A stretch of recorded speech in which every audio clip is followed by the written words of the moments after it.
बिस्मिल्लाहिर्रहमानिर्रहीम। अस्सलाम वालेकुम। आपका दोस्त सलमान हैदर। दुआ है परवरदिगार से कि उसने आपको और आपके अहले खाना को अपनी हिफ्ज़ो अमान में रखा हुआ। ये तो बात तय थी कि जिस दिन भी इमरान खान साहब को गिरफ्तार करना है और उनको गिरफ्तार करने के बाद उनको मजीद जेल के अंदर रखने के लिए दीगर केसेस में उनकी गिरफ्तारियों की राह भी हमवार कर ली जाएगी और उसके लिए भरपूर कोशिश की जाएगी। ये तो सब भी जानते हैं, खुद पाकिस्तान के साबिक वज़ीर कानून तक कह चुके हैं, जितने भी लॉ एक्सपर्ट्स हैं वो भी कह चुके हैं कि ये बहुत ही मामूली नौयत की सज़ा है, इसमें हर हाल के अंदर सज़ा होनी है। लेकिन आखिरी दिन अपने इंटरव्यू में राना सनाउल्लाह साहब ने कहा था कि गेम ऐसी हमारी सेट है कि 3 से 4 महीने तक इमरान खान साहब बाहर नहीं आएंगे, क्योंकि उन्होंने भी पूरी गेम इस तरह की सेट की थी, गेम बनाने वालों के साथ, गेम के असूल डिसाइड करने वालों के साथ। तो वो उन्होंने बात की थी और शायद यही वजह कि वही हो रहा है कि इमरान खान साहब गिरफ्तार हुए और उसके बाद धड़ाधड़ दूसरे केसेस में इमरान खान साहब की ज़मानतें कैंसिल होना शुरू हुई हैं। और इन तमाम केसेस में ज़मानतें इमरान खान साहब की कोई अदम सबूत की वजह से नहीं हो रही या अदम पैरवी की वजह से नहीं हो रही। इन तमाम में इमरान खान साहब की ज़मानतें कैंसिल हो रही कि इमरान खान साहब इन केसेस के अंदर अपीयर नहीं हो रहे।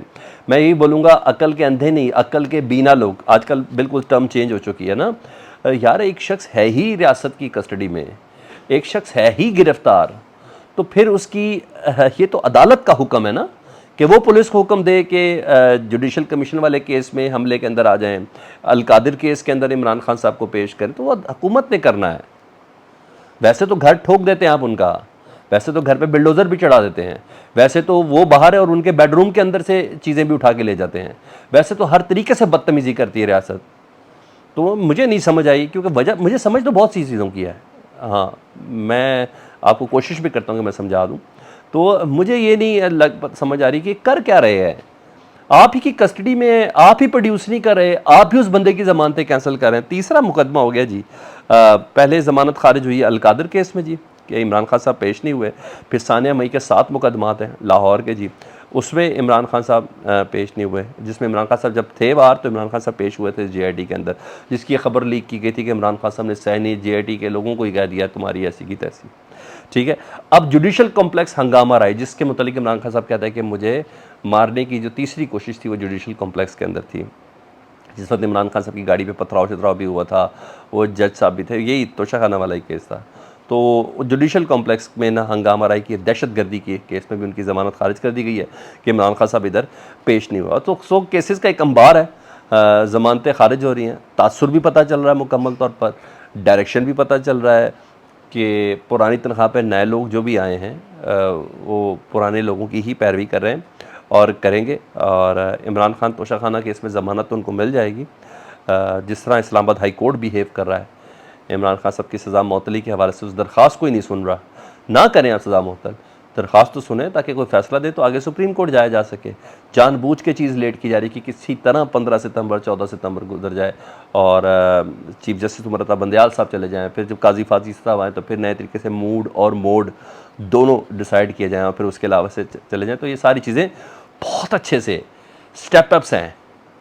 इन बातों पे आपके ऊपर कोई भी रोशनी नहीं डालेगा, मैं आपको बता रहा हूँ। ये पूरी चीज़ें ना बड़े डिसाइड करके हैं, इसलिए काम हो रहा है। हफ्ता 10 दिन हो गए हैं, इमरान खान के वकला को इमरान खान साहब से नहीं मिलने दे रहे। कैसी ड्रामेबाजी है यार। और चीफ जस्टिस अहकामात उस टाइम देते हैं जिस टाइम उस पर अमल करने का भी वक्त ख़त्म हो जाता है, और यूँ करते करते करते करते आपने 2 हफ्ते गुजार लिए। ठीक है जी, तो ये चीज़ है। तो तैयारियां बता रही हैं कि मुकम्मल है कि कुछ अरसा इमरान खान साहब को, और राना सनाउल्लाह साहब कह के भी चुके हैं कि 3 से 4 माह इमरान खान साहब बाहर नहीं आने के। इन 3 से 4 माह में इन्होंने मज़ीद कुछ काम डाल लें, इसलिए काकड़ साहब और ये तमाम चीज़ें डिसाइड हो चुकी हैं। उधर जी जिस वक्त मैं आपसे बात कर रहा हूँ उनकी अहलिया बुशरा बीबी ज़रूर अटक जेल पहुँच चुकी हैं। इमरान खान साहब से उनकी मुलाकात हो रही है जी, और वकला की टीम ने पहले ही ऐलान कर दिया था और ये सब था। हसन न्याजी साहब इमरान खान साहब के भांजे हैं और इमरान खान साहब की सगी बहन के बेटे हैं, और इनसे मुतालिक पहले पता नहीं चल रहा था, अब बाकायदा तौर पर तस्दीक हो गई, उनकी गिरफ़्तारी डाल दी गई है। और PTI के वकील हैं नईम हैदर पंचोथा साहब, और कंफर्म कर दिया कि आज किसी भी वक्त उनको कचहरी में पेश किया जा सकता है। हाँ, उनके वालिद जो हैं हफीज़ुल्लाह न्याजी साहब, वो इमरान खान साहब के सख्त नाकिद हैं, यानी बहनोई साहब नाकिद हैं।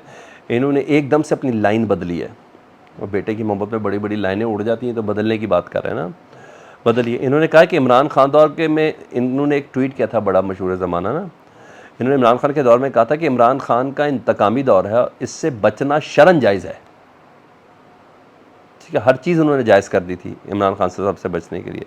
इन्होंने दोबारा अपनी लाइन ट्वीट किया और कहा इस वक्त भी वही सूरत हाल है, इंतकाम हो रहा है।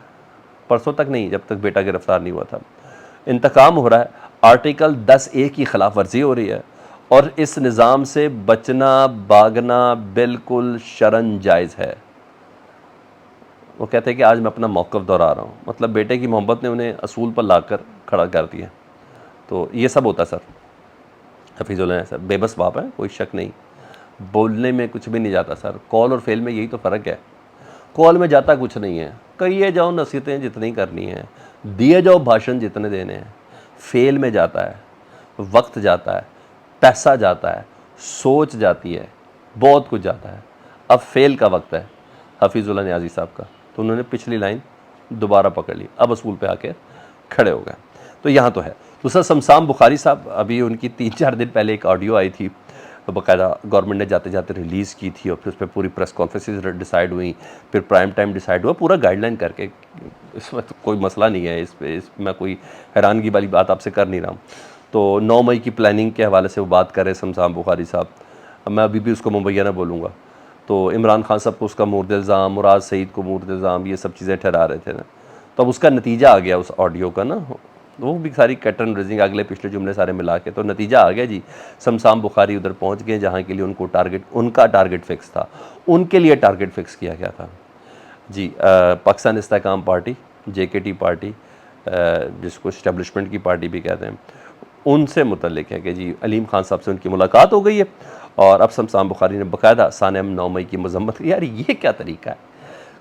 कौन है जो साने 9 मई की मजम्मत नहीं कर रहा, और जो नहीं कर रहा उसके ऊपर भी तुफ है। सभी मजम्मत करते हैं साने 9 मई की। ये लफ्ज़ क्यों मीडिया को प्रोड्यूस किया करके दिया जाता है कि आपने ये ज़रूर बताना है? ये कोई इस्लाम लाने की शर्त है या किसी के हरम में दाखिल होने की शर्त है? ये क्या है? मुझे नहीं समझ कौन है ऐसा जो सानिया मई की मजम्मत नहीं करता। देखिए, और पाकिस्तान इस्तेहकाम पार्टी उन्होंने बाकायदा शमशाम बुखारी साहब ने ज्वाइन कर लिया। परवेज़ इलाही साहब के मतलब मैंने आपको सुबह ही पेश गोई कर दी थी कि परवेज़ इलाही साहब को इतनी जल्दी आने का मामला नहीं, मैंने बल्कि कल शाम में भी की थी और सुबह के ब्लॉग में भी की थी कि उनको 30 दिन अंदर रखना है। 21 अगस्त तक नैब कोर्ट ने उनको नैब के हवाले कर दिया। 7 दिन का रिमांड हो गया, 6-7 दिन का, और मतलब 7 दिन के रिमांड का आगाज़ हुआ, तो अब 30 दिन का रिमांड का प्रोसेस शुरू हो चुका है। ठीक है जी। तो इस दौरान सुप्रीम कोर्ट में जिसमें आज उनको बुलाया गया था, तो अब जारी बात है वो 30 दिन के रिमांड में, तो ये कानून भी बन चुका हुआ है। तो अब नई दरख्वास्त एक दायर होगी तो होगी। तो बहरहाल यार, मैं अपनी पूरी ज़िंदगी में कभी काफ लीग के रहनुमाओं से इतना मुतासर नहीं हुआ। हाँ, 11, 22 पे ज़रूर हुआ, ट्रैफिक वार्डन्स के ऊपर ज़रूर हुआ, क्योंकि उस ज़माने में हम भी बाहर से पढ़ के आए थे, तो हमने इनसे रिक्वेस्ट की थी, तो इन्होंने ये सारे काम अप्रूव करवाए थे परवेज़ मुशर्रफ साहब से।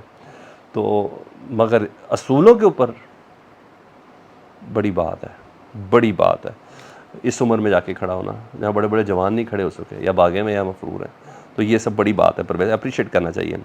चीफ जस्टिस साहब उमर अता बंदयाल साहब, उन्होंने अब इलेक्शन की तरफ रुख कर लिया। आज समाअत थी, और हो सकता है इसी केस जिसमें पंजाब में 90 रोज़ के अंदर जो इंतखाबात नहीं कराया था, जिसमें तौहीन अदालत, तो बड़ी लंबी चौड़ी चीज़ें हैं जी, उसी में ना मेरा ख्याल है वो मरकज़ी इलेक्शन को भी टेकअप कर लेंगे। और DG लॉ इलेक्शन कमीशन से उन्होंने पूछा आज समाअत के दौरान, DG लॉ इलेक्शन कमीशन से, कि मुल्क में आम इंतखाबात अब करा रहे हैं। तो DG लॉ ने कंधे उचका दिया यूँ करके, तो जिस पे चीफ जस्टिस से मुस्कुराते हुए कहा कि यानी अभी तक इंतखाबात की कोई तारीख़ नहीं ली आपने, अभी तक इंतखाबात की कोई तारीख़ तय नहीं हुई। साथ उन्होंने ये ज़रूर बताया, हुक्म दिया DG लॉ को कि आपने हल्का बंदियाँ जो है ना, वो बड़े शफाफ तरीके से करानी है। शायद चीफ जस्टिस अपने दौर में ही इंतखाबात की तारीख़ और गारंटी लेकर जाएँ। ये तो काजी फायज़ी साहब ने भी इस पर नहीं छोड़ना। मैं जिन काजी फायज़ी साहब को जानता हूँ, बहुत सी चीज़ों में दूसरी चीज़ें होंगी, मगर वो भी माफ़ी नहीं देंगे, मुझे ऐसा लगता है। आपको क्या लगता है? फीडबैक में बताएं। अपना बहुत ज़्यादा ख्याल रखें। अल्लाहुम्मा सल्ली अला मुहम्मदिन व आले मुहम्मद।